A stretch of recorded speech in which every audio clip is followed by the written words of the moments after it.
Ever wondered what our world would look like if the Roman Empire never fell? What if the legions of Caesar still marched, not on dusty roads, but on the gleaming platforms of maglev trains? Stick with us to explore this incredible alternate history, and right now, hit that subscribe button and tell us in the comments what one thing you think would be most different. Let's dive in. Picture a world without the chaos of fallen empires. A world unified under the eagle banner of Rome for over 2,000 years.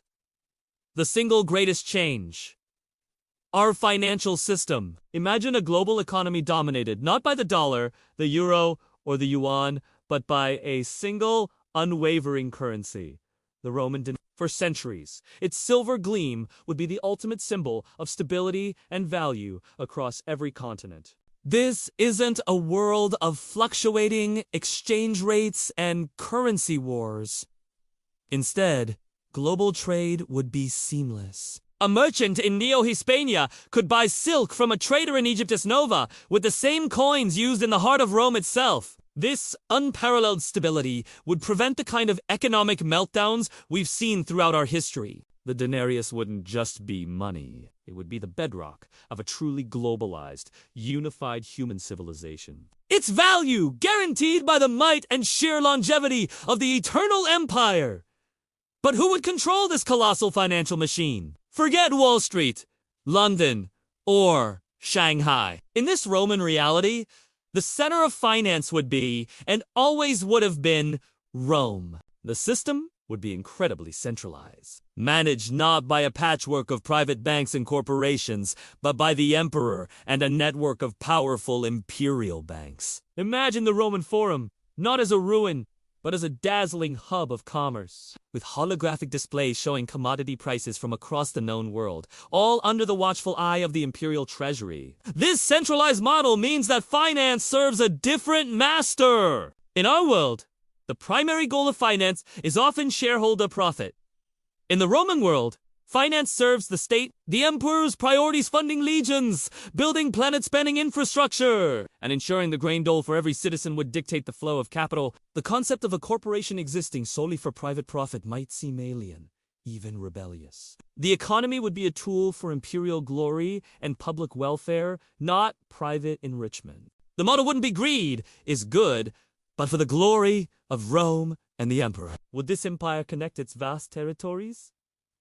The Romans were masters of engineering and law. Their famous roads and aqueducts were just the beginning. In our alternate timeline, that genius would have evolved. Roman aqueducts, over centuries, would have been retrofitted, their stone channels eventually housing the fiber optic cables of a global communication network. The Pax Romana, the Roman peace, would be maintained not just by legions, but by an intricate, legally unified trade and credit system that spans the globe. A contract signed in Britannica would be instantly enforceable. In part, credit scores, managed by imperial data, would follow a citizen from the frost-covered settlements of Hyperborea to the spice markets of the Far East.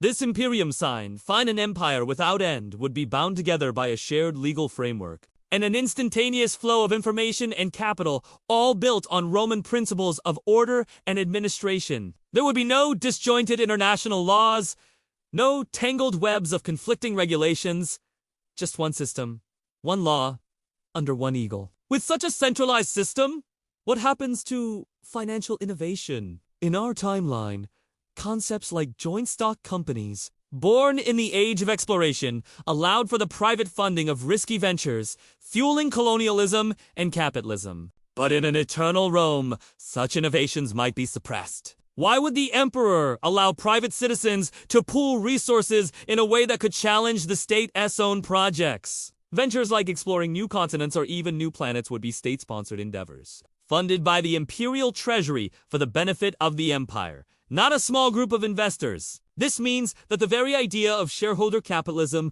the engine of our modern world, might never have been born.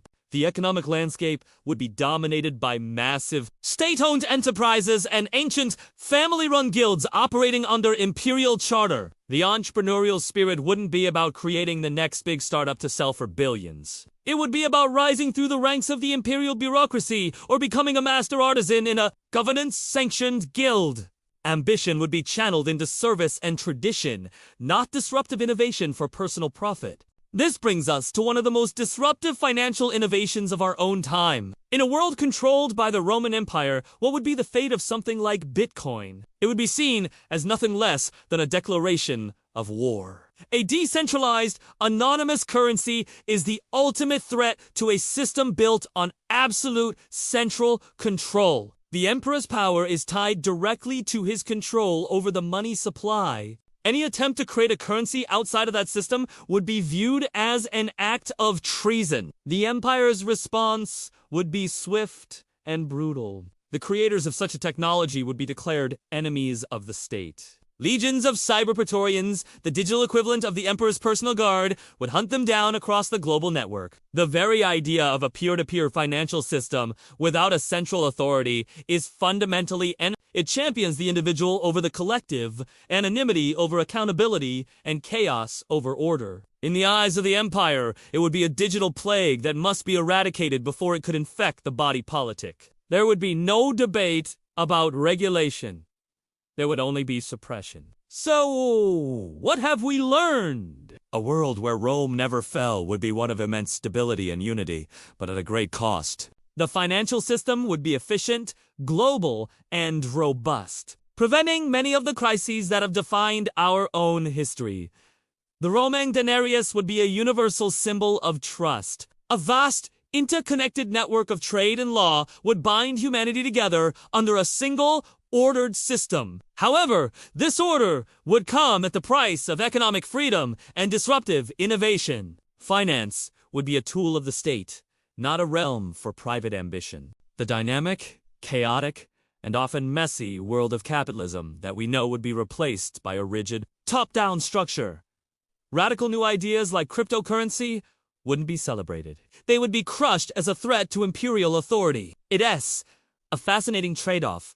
The chaotic freedom of our world versus the ordered servitude of an eternal Rome. Which would you choose? A world of endless opportunity and perilous risk, or a world of guaranteed stability and limited horizons? There's no right answer, but it's a powerful thought experiment about the foundations of our society. What do you think? Would you thrive in this alternate Roman reality, or would you find its order suffocating? Let me know your thoughts in the comments below. We read every single one, and if you enjoyed this journey into what might have been, make sure you're subscribed and have notifications turned on so you don't miss our next exploration into the great what-ifs of history. Thanks for watching. See you next time! Rome today!